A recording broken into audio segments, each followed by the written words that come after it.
Bertemu kembali dalam siaran Selamat Pagi Malaysia. Terima kasih kepada anda yang masih kekal bersama dengan kami. Untuk pengetahuan anda semua, hari ini kita akan bercakap berkenaan Jabatan Perhubungan Perusahaan Malaysia JPPM yang berada di bawah Kementerian Sumber Manusia KSM, di mana Jabatan JPPM ini menguatkuasakan satu akta yang dipanggil sebagai Akta Perhubungan Perusahaan pada tahun 1967 ataupun secara pendeknya dipanggil sebagai Akta 177. Jadi apakah yang anda perlu tahu berkenaan dengan akta ini, bagaimana sebenarnya pertikaian di dalam industri di bawah akta ini boleh diselesaikan dan apa yang anda perlu lakukan di bawah akta ini. Di studio kami bawakan seorang tetamu iaitu Puan Aminah Mustafa selaku pengarah bahagian pertikaian perusahaan Jabatan Perhubungan Perusahaan Malaysia. Apa khabar Puan? Selamat pagi. Alhamdulillah. Terima kasih bersama dengan kami hari ini. Okey, dalam amalan pemburuhan kita ada beberapa pihak majikan pekerja dan juga sekarang ini di bawah Akta 177 ada kesatuan. Ya. Jadi bagaimana sebenarnya di bawah Akta 177 ini diperuntukkan untuk memastikan agar hak pekerja sentiasa terbela tatkala ada pertikaian di dalam sebuah institusi syarikat tersebut. Terima kasih Puan Syahadah kerana beri peluang kepada saya untuk menerangkan tentang pertikaian perusahaan dalam tempat pekerjaan. Dan untuk makluman Puan, masyarakat industri yang terdiri daripada pekerja, majikan dan juga kesatuan sekerja ini perlu dijaga untuk mengekalkan keharmonian perusahaan. Jadi, untuk makluman Puan Syuhada dan semua penonton, kami bukan sahaja menjalankan pertikaian untuk pembuangan kerja saja. Ada beberapa lagi pertikaian yang perlu dilihatlah. Contohnya tentang pertikaian semasa tentang menjaga tentang hak kesatuan di antara pekerja, majikan dan juga kesatuan. Yang kedua tentang pengiktirafan kesatuan sekerja itu pun akan menimbulkan isu pertikaian. Yang ketiga tentang isu dalam merunding collective agreement pun boleh menyebabkan pertikaian kerana dalam terma-terma itu mungkin tidak dipatuhi oleh pihak majikan. Itu yang menyebabkan isu lah. Dan kami sebagai jabatan prihatin akan sebarang pertikaian yang timbul di kalangan masyarakat industri ini. Puan ada menyebut berkenaan hak berkesatuan sebentar tadi. Bagaimana mungkin boleh perintahkan yang berlanjut berkenaan hak-hak ini? Okey. Dalam Akta 177 tu termaktub tentang kebebasan berkesatuan. Bukan di dalam Akta 177 saja, tetapi dalam Perlembagaan Persekutuan dalam artikel 10 ada menceritakan tentang berkata tentang kebebasan berkesatuan.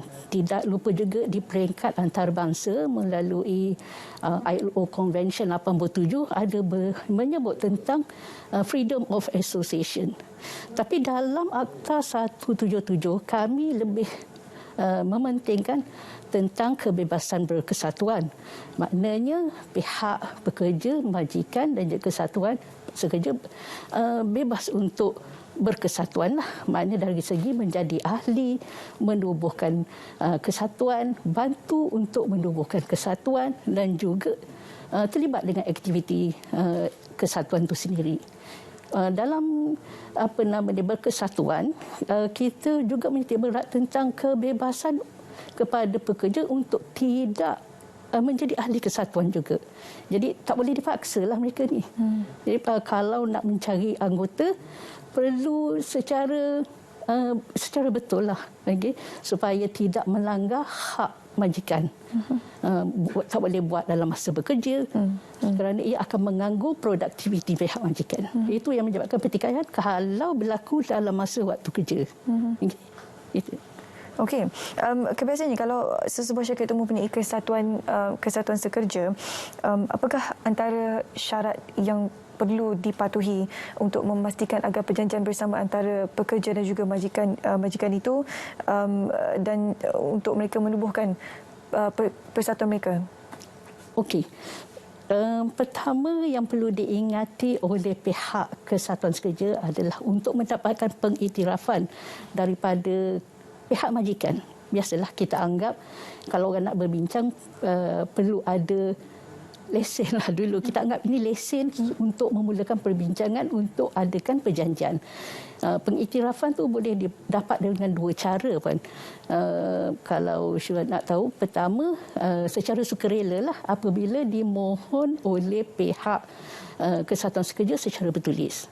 Ya, itu atas kesedaran majikan lah, atas pentingnya peranan yang dimainkan oleh sebuah kesatuan sekerja. Tapi kalau terdapat pengiktirafan secara sukarela, boleh melalui pengiktirafan daripada perintah yang berhormat kita punya Menteri Sumber Manusia. Ya. Apa yang kita lihat di situ ada dua syarat lah kalau nak dapatkan pengiktirafan. Pertama, dia mesti ada kompetensi, maknanya layak untuk menganggotai, layak untuk mewakili pekerja dalam sebuah syarikat. Okay. Kalau kita akan tengok bisnes ataupun perniagaan selari dengan skop keanggotaan kesatuan. Contoh, kita tengok kalau kesatuan pekerja automobil hanya layak untuk mewakili pekerja-pekerja di syarikat automobil. Tak bolehlah nak mewakili syarikat-syarikat pekerja di syarikat perladangan. Itu yang secara mudahlah, yang mudah difaham. Okay. Yang kedua tentang majoriti keahlian dia. Majoriti keahlian kita tengok dari segi pengendalian undi rahsia lah. Kami sebagai jabatan akan main peranan untuk dalam proses undi rahsia ini. Yang kami dalam proses itu lebih kuranglah kami punya peranan dengan SPR. Cuma dalam undian rahsia yang kami jalankan tu ada dua perkara yang kami lihat. Sama ada pekerja atau pengundi itu adalah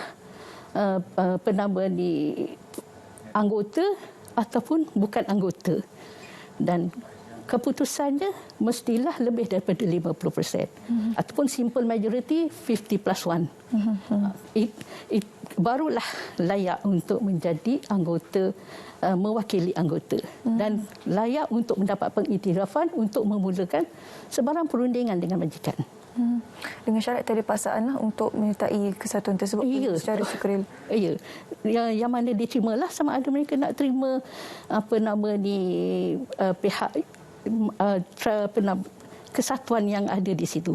Kalau tengok, kalau dah ada mungkin in-house union, mereka lebih suka kepada in-house union, mereka akan akan join in-house union. Tapi kalau yang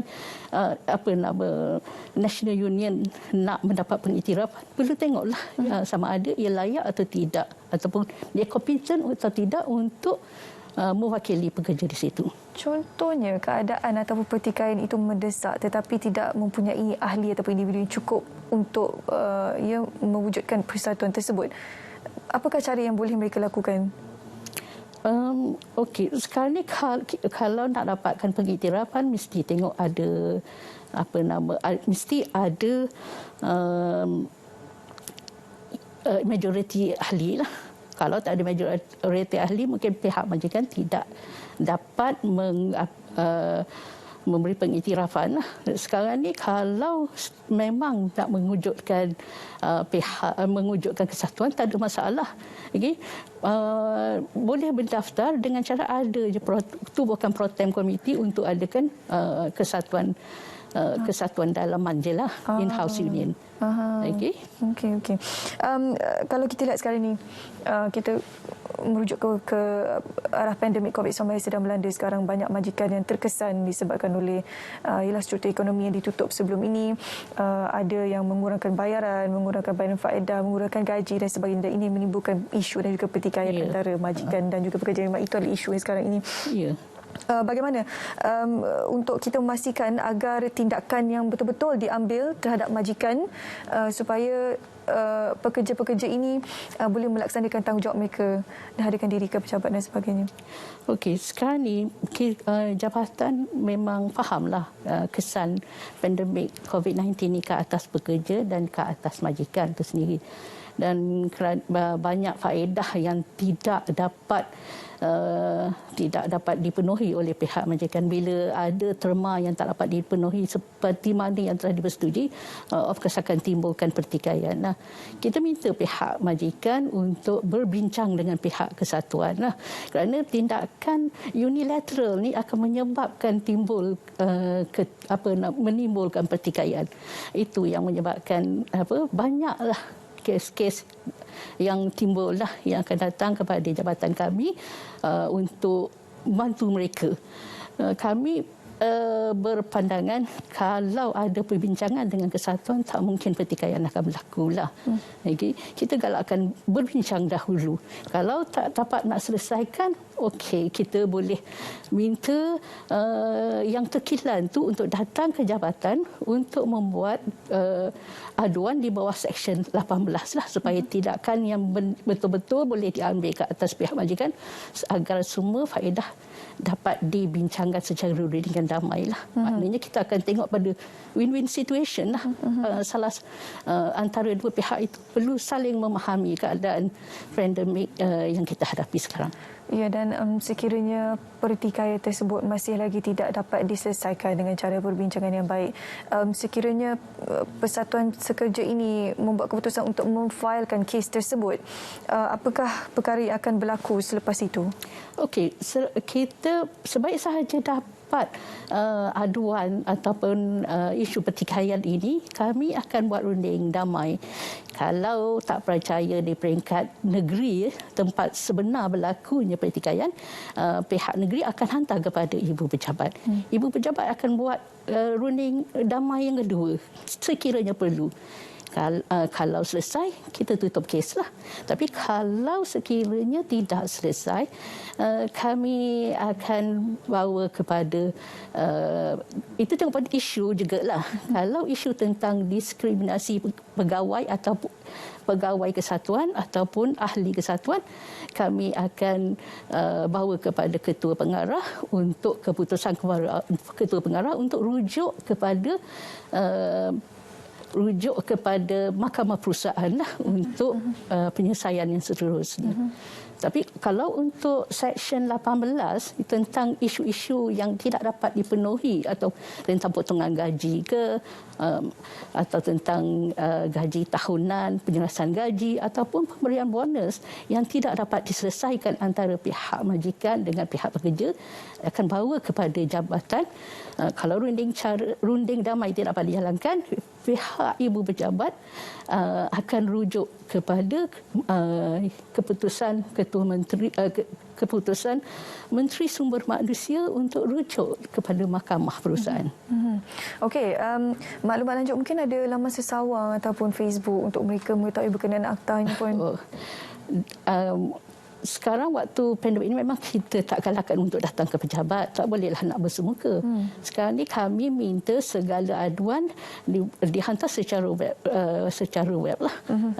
Website kami boleh tengok www.jpp.mhr.gov.my. Apa-apa perkara atau dokumen yang dalam pertikaian hendaklah diupload dalam website tersebut lah. Okay? Supaya mudah kami ambil tindakan terus. Okay. Tak perlu tangguh-tangguh lagi. Betul. Sekarang maklumat di hujung jari, tak ada masalah ya. Anda boleh buat panggilan ke laman sesawang yang dinyatakan tadi untuk dapatkan maklumat lanjut berkenaan Akta 177 ini. Terima kasih kepada Puan Aminah Mustafa selaku Pengarah Bahagian Pertikaian Perusahaan Jabatan Perhubungan Perusahaan Malaysia untuk berkongsi berkenaan pertikaian dalam industri di bawah Akta 177. Kita berehat seketika, kembali selepas ini. Jangan ke mana.